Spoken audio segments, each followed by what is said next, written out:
Hey, you guys, it's Mo from Mo in the Deep End, currently in Belvoir the first day of the retrial of Karen Reed is a national holiday, at least for me.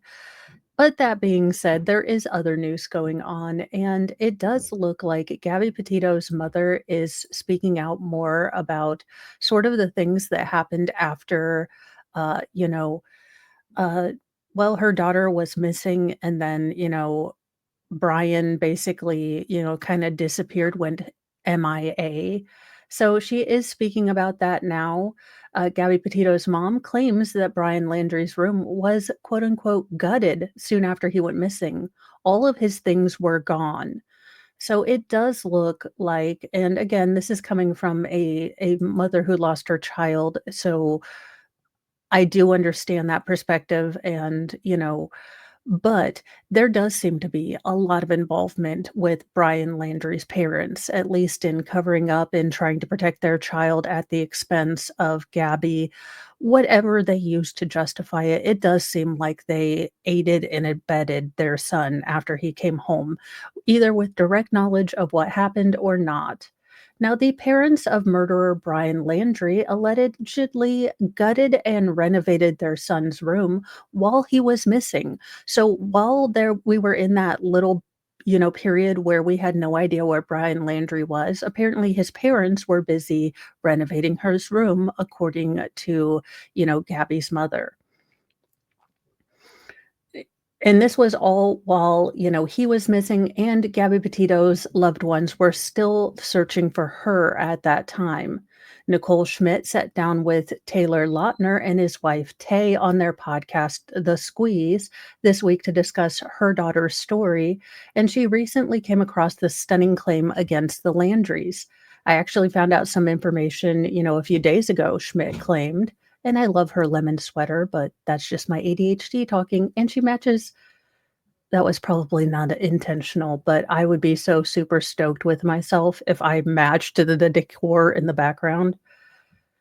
There was actually, I don't know their name, which is better. That was at the home when Brian was missing, and I would say he was in hiding, not missing. But he was actually dead. But his room was completely gutted and renovated. None of his things were there anymore. It was gone. She claimed that the week her daughter was missing, quote, cops were going to their house to try to get, I guess, a scent from, from one of his items or, a couple of his items to try to search for him with dogs, and all of his things were gone. The room was just completely empty, just gone, Schmidt said. Now, the unidentified individual who claimed to have been at the house during this time told Schmidt that it was obvious that something was, quote unquote, wrong with Laundrie's mother, Roberta. So this is secondhand hearsay from a third party source of secondhanderiness. So take it with a grain of salt. But if this could be backed up by police reports, I think that there could be some, wrongful death. Look, I'm not a lawologist, but if you hurt my daughter and you helped your son after he hurt my daughter, the fires of 1,000 hells could not keep me from trying to, you know, find a way to make you pay. Through the court, obviously, civil suit that way. Don't come get me, YouTube. I didn't mean it that way. They said that there was something wrong with that mother, that clearly she's not mentally well, and I'm like, "That's just to add to the list," because I didn't even know about that. So this is something that she had just learned, very, recently or very soon prior to this podcast. Now, Schmidt said it drives her absolutely insane when she tries to think of any way to make them pay for what they did. "There's nothing I can do," she said. Roberta Landry is suspected of helping her son sneak away while law enforcement zeroed in on him as a key suspect in the Gabby Petito murder in 2021. His parents also refused to cooperate with authorities and give them any information about where their son might have been, anything that he might have said, what if he had a backpack, nothing. I mean, they helped not a damn, okay?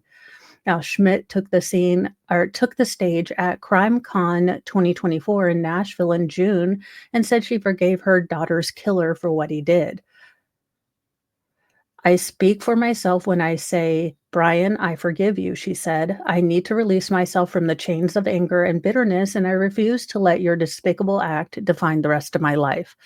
She's a better person than me because, sir, I would be holding on to that grudge until St. Peter said, ma'am, we are not allowed to have grudgeries in heaven. Would you like to drop that hate, down at the front gate? And I'd be like, give me one solid second. F you, Brian, F you, Brian, F you, Brian. And then I'd be like, I am at peace. That being said, she's a better person than I am.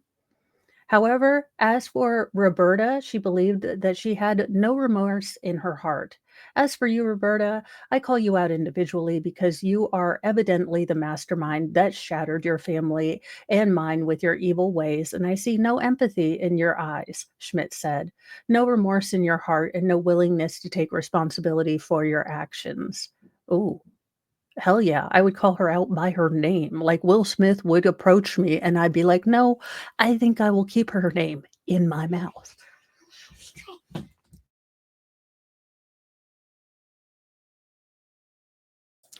Now, Petito's family does believe that the Laundries were aware that their son had, unalived their daughter and allegedly did also help him try to hide the sinister act and evade justice when he returned home by himself from the trip the two of them had been on.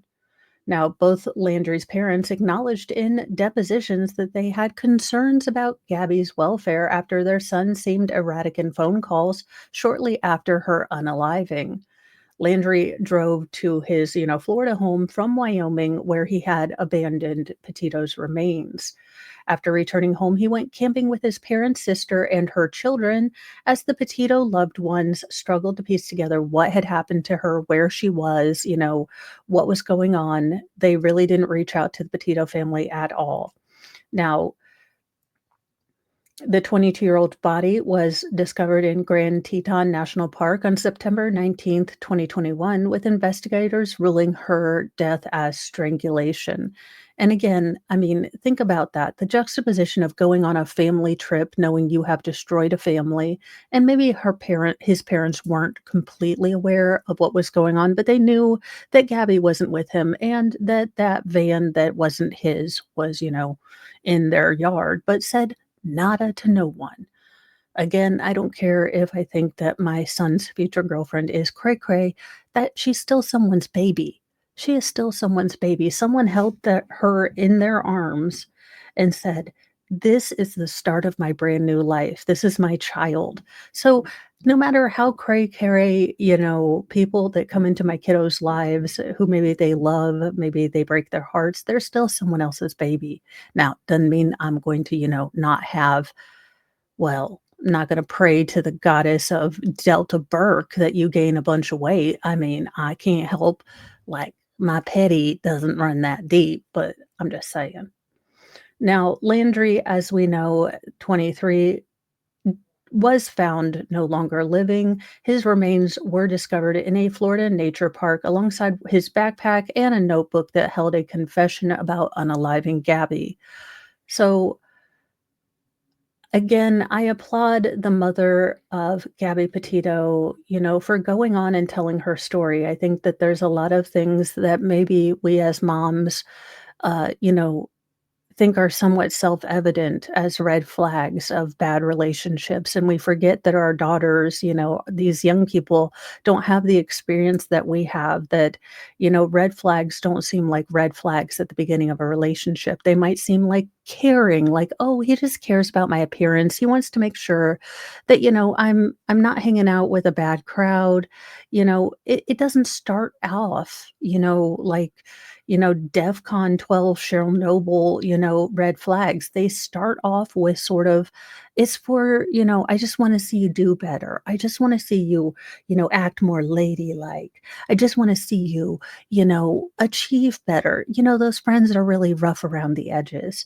So hopefully her telling these stories will help both young men and young women, everyone, maybe understand those red flags that could be present that we just kind of ignore, or maybe we don't they don't have the life experience to understand.